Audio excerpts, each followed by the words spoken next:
Jambo la kwanza, tumshukuru Mwenyezi Mungu Subhanahu wa Ta'ala. Tumshukuru katika lipi?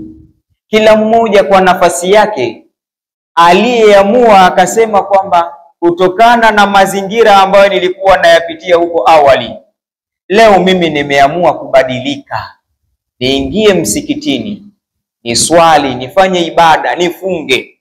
Lakini kama kulikuwa na machafu nilikuwa ninayatenda hapo zamani, niamue kabisa kuyaacha.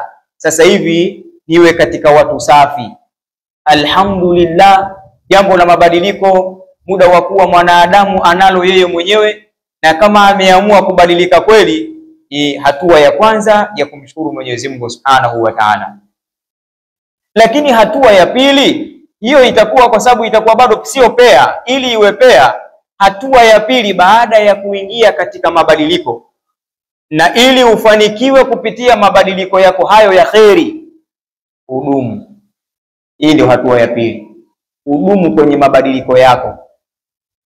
Ukibadilika leo, ukaingia katika kheri leo, kisha baada ya siku 2-3, kila unapoona mwezi unakwenda kumalizika, ndio unaanza kutengeneza mipango ya kurudi tena kule kulikotokea zamani kabla ya kuingia kwa Ramadhani.